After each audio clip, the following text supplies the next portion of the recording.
ನಮಸ್ಕಾರ ಗುರು, ಎಲ್ಲರಿಗೂ welcome back. So ಎಲ್ಲ ಚೆನ್ನಾಗಿರ ಅಂತ ಅಂದ್ಕೊಂಡಿದ್ದೀನಿ. ಸ್ಟ್ರೈಟ್ ವಿಷಯಕ್ಕೆ ಬಂದುಬಿಡ್ತೀನಿ ವಿಡಿಯೋದಲ್ಲಿ, ಏನಕ್ಕೆ ಈ ವಿಡಿಯೋ ಮಾಡ್ತಾಯಿದ್ದೀನಂತ. ಸೊ ನೀವು ನಿಮ್ಮ ಗಾಡಿ ಚೈನ್ ಲೂಪ್ ಮಾಡಬೇಕಂತ ಅಂದ್ಕೊಂಡಿದ್ದೀರಾ, ಹಾಗೂ ನಿಮ್ಮ ಗಾಡಿದು ಡಬಲ್ ಸ್ಟ್ಯಾಂಡ್ ಇಲ್ಲ. ಸೊ ಅದಕ್ಕೆ ಆಲ್ಟರ್ನೇಟಿವ್ ಏನು ಅಂತ ನೀವೇನಾದ್ರು ಯೋಚನೆ ಮಾಡ್ತಿದ್ರೆ, ಒಂದು ಆಲ್ಟರ್ನೇಟಿವ್ ಇದೆ. ಪ್ಯಾಡಕ್ ಸ್ಟ್ಯಾಂಡ್ ಅಲ್ಲ, ನಾನು ಅದನ್ನೇ ಹೇಳಲ್ಲ. ಯಾಕಂದರೆ ಅದು ಪ್ಯಾಡಕ್ ಸ್ಟ್ಯಾಂಡ್ ಸ್ವಲ್ಪ ಕಾಸ್ಟ್ಲಿನೂ ಹೌದು, ದುಡ್ಡು ಇರೋರು ಬೇಕಂದ್ರೆ ಪ್ಯಾಡಕ್ ಸ್ಟ್ಯಾಂಡ್ಗೆ ಹೋಗ್ಬೋದು, ಬೆಸ್ಟ್ ಅದು. ಸೊ ಅದಿಲ್ಲ, ನಮಗೆ ಅದು ಬೇರೆ ಏನೋ ಒಂದು ಆಲ್ಟರ್ನೇಟಿವ್ ಬೇಕು, ಪ್ರೊಟೆಕ್ಷನ್ ತೊಗೊಳಕ್ಕಾಗಲ್ಲ ಅಂತಂದರೆ ಈ ವಿಡಿಯೋ ನಿಮಗೋಸ್ಕರ. ಸೊ ಈ ಆಲ್ಟರ್ನೇಟಿವ್ ಏನಂದರೆ ತುಂಬ ಸೈಜಲ್ಲೂ ಚಿಕ್ಕದಿದೆ, ನೀವು ಟ್ರಾವೆಲ್ ಮಾಡ್ಬೇಕಾದ್ರೂ ನಿಮ್ಮ ಜೊತೆ ಅದನ್ನು ಕ್ಯಾರಿ ಮಾಡ್ಬೋದು, ಗಾಡಿ ಕ್ಲೀನ್ ಮಾಡೋಕ್ಕೆ ಯೂಸ್ ಮಾಡ್ಬೋದು, ಚೈನ್ ಕ್ಲೀನಿಂಗ್ ಯೂಸ್ ಮಾಡ್ಬೋದು. ಇದನ್ನು ಮನೆ ತುಂಬ ಸ್ಪೇಸ್ ಕೂಡ ಕನ್ಸ್ಯೂಮ್ ಮಾಡಲ್ಲ, ನೀವು ಮನೇಲೆಲ್ಲರೂ ಇಡಬೇಕಂದ್ರೆ ಪ್ರೊಡಕ್ಷನ್ ಥರ. ಸೊ ಏನಿದೆ ಆಲ್ಟರ್ನೇಟಿವು ನೋಡೋಣ ಬನ್ನಿ.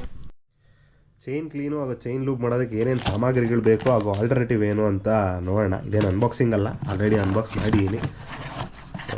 ನಮ್ಮ ಜೊತೆ ಒಬ್ಬ ರಾಹುಲ್ ಇದ್ದಿದ್ರೆ ನಾವು ಅವನಿಗೆ ರಾಹುಲ ಇಲ್ಲಿ ಬಂದು ಅಲ್ಲಾಡ್ಸಪ್ಪ ಅಂತ ಹೇಳ್ಬೋದಿತ್ತು. ಸೊ ಇದೇ ಆಲ್ಟರ್ನೇಟಿವ್ ಆ್ಯಕ್ಚುಲಿ. ನೋಡಿ, ಇಷ್ಟು ಚಿಕ್ಕ ಸೈಜಲ್ಲಿ ಒಂದು ಪ್ಯಾಡಕ್ ಸ್ಟ್ಯಾಂಡ್ನ ರಿಪ್ಲೇಸ್ಮೆಂಟ್ ಥರ ಇದು. ಸೊ ಇದನ್ನು ಓಪನ್ ಮಾಡಿ ನೋಡೋಣ ಹೆಂಗಿದೆ, ಏನು ಕಥೆ. ಸೊ ಇದೆ ನೋಡಿ, ಗ್ರ್ಯಾಂಡ್ ಪಿಟ್ ಸ್ಟಾಪ್.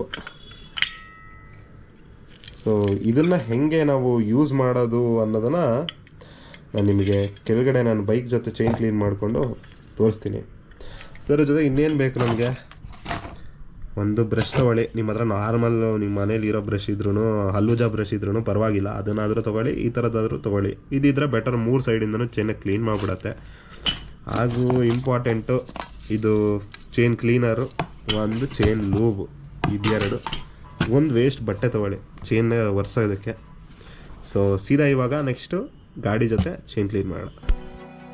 ಇದೇ ಒಂದು ಪ್ಯಾಡಕ್ ಸ್ಟ್ಯಾಂಡ್ ರಿಪ್ಲೇಸ್ಮೆಂಟ್ ಸೆಟ್ಟು. ಇದು 3 ಮೇನ್ ಇಂಪಾರ್ಟೆಂಟು. ಸೊ ಒಂದು ಬೆಲ್ಟು, ಫಸ್ಟ್ ಬೆಲ್ಟ್ ಮಾತಾಡೋಣ, ಇದು ಆಮೇಲೆ ತೋರಿಸ್ತೀನಿ. ಸೊ ಬೆಲ್ಟು ನೀವು ಇದು ಫ್ರಂಟ್ ಬ್ರೇಕಿಗೆ ಯೂಸ್ ಮಾಡೋದು. ಸೊ ಈ ಥರ ಹಿಂಗೆ ಹಾಕ್ಬಿಟ್ಟು ಬ್ರೇಕು ಇದು ಟೈಟ್ ಮಾಡಿಬಿಡಿ, ಯಾಕಂದರೆ ಗಾಡಿ ಅಲ್ಲಾಡಬಾರ್ದು. ಇದನ್ನು ಸ್ಟ್ಯಾಂಡ್ ಹಾಕಿ ನಿಲ್ಲಿಸಿದಾಗ ಗಾಡಿ ಅಲ್ಲಾಡಬಾರ್ದು ಮುಂದ್ಗಡೆ ವೀಲು ಅಂತ ಅಂದ್ಬಿಟ್ಟು. ಇದಾದಮೇಲೆ ನೆಕ್ಸ್ಟ್ ಈ ಕಡೆ ಇದನ್ನು ಯೂಸ್ ಮಾಡ್ಕೊಳ್ಳೋಣ. ಇದರಲ್ಲಿ ನಿಮಗೆ 2 ಪಾರ್ಟ್ ಬರುತ್ತೆ. ಒಂದು ಈ ಥರ ಚೂಪು ಇರೋ ಪಾರ್ಟು, ಇನ್ನೊಂದು ರಬ್ಬರ್ ಪಾರ್ಟ್. ಇದು ಯಾವಾಗಲೂ ಗಾಡಿಗೆ ಸಪೋರ್ಟ್ ಆಗಿರಬೇಕು. ಸೊ ಇದು ಕೆಳಗಡೆ ಇರಬೇಕು, ಓಕೆನಾ. ಈ ರಬ್ಬರ್ ಪ್ಯಾಡು ಇದು ಜಾರಬಾರ್ದು ಅನ್ನೋ ಕಾರಣ ಕೊಟ್ಟಿರ್ತಾರೆ. ಸೊ ಇದನ್ನು ಕರೆಕ್ಟಾಗಿರೋ ಜಾಗದಲ್ಲಿ ಪ್ಲೇಸ್ ಮಾಡ್ಕೊಳ್ಳಿ. ಮುಂದೆ ಸ್ಟ್ಯಾಂಡನ್ನು ಕರೆಕ್ಟಾಗಿದೆ. ಸೊ ಇಲ್ಲಿ ಇವಾಗ ಮತ್ತೆ ಇದನ್ನು ಕರೆಕ್ಟಾಗಿರೋ ಪೊಸಿಷನ್ಗೆ ಇಟ್ಕೊಂಡು ಕೆಳಗಡೆ ಇದನ್ನು ಸೆಟಪ್ ಮಾಡಿ. ಸೊ ಇದನ್ನು ಪೊಸಿಷನ್ ಮಾಡ್ಕೊಳ್ಳಿ. ಕರೆಕ್ಟ್ ಸ್ವಿಂಗ್ ಆಮ್ಗೆ ಇರಬೇಕು. ಇದು ಸ್ವಿಂಗ್ ಆಮ್ ಕೆಳಗಡೆ ಬಂದಿರಬೇಕು. ಇದನ್ನು ಕರೆಕ್ಟಾಗಿ ಪೊಸಿಷನಲ್ಲಿ ಇರಬೇಕು. ನೆಕ್ಸ್ಟು ಇಲ್ಲಿಂದ ಯಾವತ್ತೂ ಪ್ರೆಸ್ ಮಾಡಬಾರ್ದು. ಇಲ್ಲಿಂದ ಪ್ರೆಸ್ ಮಾಡಿದ್ರೆ ಚರ್ಮ ಇಲ್ಲಿ ಸಿಗಾಕೊಂಡ್ಬಿಡುತ್ತೆ, ಸಿಕ್ಕಾಪಟ್ಟೆ ಪ್ರಾಣ ಹೋದಂಗೆ ಆಗುತ್ತೆ. ಅದಕ್ಕೆ ಸೊ ಕೈ ಯಾವಾಗಲೂ ಇಲ್ಲಿ ಕೆಳಗಡೆ ಇಟ್ಕೊಳ್ಳಿ. ಇದು ಕೆಳಗಡೆ ಇಟ್ಕೊಂಡು ಒಂದು ಕೈಯಿಂದ ನೀವು ಮೇಲ್ಗಡೆ ಇದನ್ನು ಪುಷ್ ಮಾಡಿಬಿಟ್ಟು ಇಷ್ಟೇ. ಇವಾಗ ನಾವು ನಿಲ್ಲಿಸಿದ್ದೀವಿ ಸ್ಟ್ಯಾಂಡ್ ಮೇಲೆ. ಎಷ್ಟು ಅಲ್ಲಾಡ್ಸಿದ್ರು ಏನೂ ಆಗಲ್ಲ.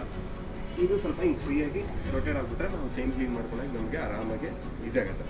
ಸ್ಟ್ಯಾಂಡ್ ಎಲ್ಲ ಕರೆಕ್ಟಾಗಿ ನೋಡ್ಕೊಳ್ಳಿ. ನೋಡಿ, ಏನೂ ಅಲ್ಲಾಡಲ್ಲ ಇದು. ಅಷ್ಟು ನಾನು ಏನು ಇದು ಮಾಡೋಕ್ಕೋದ್ರು.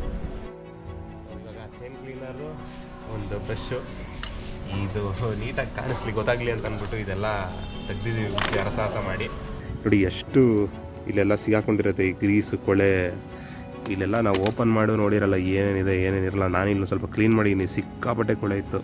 ಇನ್ನು ಈ ಮುಂದ್ಗಡೆ ಫ್ರಂಟ್ ಚೈನ್ ಸ್ಪ್ರಾಕೆಟ್ದು ಓಪನ್ ಮಾಡಿ ನೋಡಬೇಕು, ಅದು ನಾನು ಓಪನ್ ಮಾಡಿಲ್ಲ, ಮಾಡ್ತೀರಿ. ಸೊ ಇಲ್ಲಿ ನೋಡ್ಬೋದು ನೀವು ಎಷ್ಟಿದೆ ಅಂತ. ಇದು ಅವಾಗವಾಗ ಒಂದೊಂದು ಸತಿ ಕ್ಲೀನ್ ಮಾಡ್ತಾಯಿರಿ. ಎವ್ರಿ 600 to 700 ಕಿಲೋಮೀಟರ್ಸ್ ಒಂದು ಸತಿ chain cleaning, chain lubing is very important. ಇವಾಗ ಯೂಸ್ ಮಾಡೋಣ. ಇದೊಂದು ತರಿಸಿದ್ರೆ ಇದು ವೆರಿ ಯೂಸ್ಫುಲ್ ಆ್ಯಕ್ಚುಲಿ. 3 ಸೈಡಿಂದನೂ ಕ್ಲೀನ್ ಮಾಡುತ್ತೆ ಚೈನ್ನ. ನಾರ್ಮಲ್ ಟೂತ್ ಬ್ರಷು ನಡೆಯುತ್ತೆ, ನೀಟಾಗಿ ಉಜ್ಜಬೇಕು ಅದರಲ್ಲಾದರೆ. ಇದರಲ್ಲಿ ಆರಾಮಾಗಿ ಇದು ಮಾಡ್ಬೋದು. ಸ್ಟಾರ್ಟ್ ಮಾಡೋಣ. ಫಸ್ಟು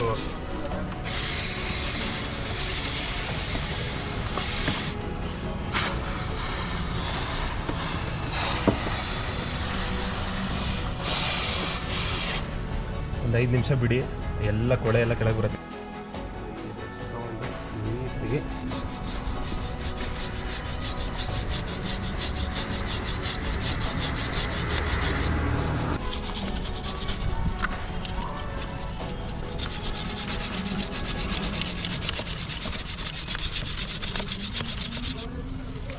ಇಲ್ಲೆಲ್ಲ ಇಲ್ಲೂ ಎಲ್ಲ ಕೊಳೆ ಇರುತ್ತೆ.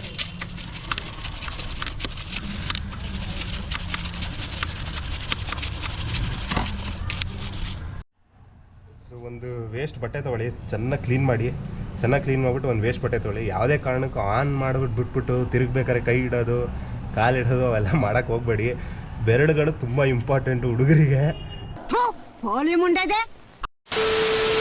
ಸೊ ಇಲ್ಲೆಲ್ಲ ಇಟ್ಬಿಟ್ಟು ನನ್ನ ಫ್ರೆಂಡು ಬೆರಳು ಕಟ್ ಮಾಡ್ಕೊಂಡಿದ್ದ, ಒಂದು ಸತಿ ಹೋದರೆ ಬರಲ್ಲ. ಸೊ ಬೆರಳು ತುಂಬ ಇಂಪಾರ್ಟೆಂಟ್ ಹುಡುಗರಿಗೆ.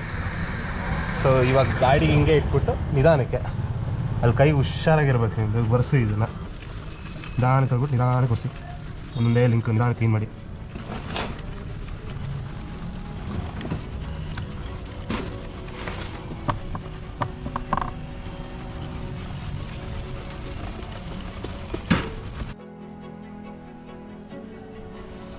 ಲೂಬು ಸುಮ್ಮನೆ ಇದೆ ಅಂತ ಸಿಕ್ಕಾಪಟ್ಟೆ ಹೊಡೆಯೋಕ್ಕೆ ಹೋಗ್ಬಿಡಿ, ಸ್ವಲ್ಪನೇ ಲೂಬ್ ಸಾಕು ಆ್ಯಕ್ಚುಲಿ.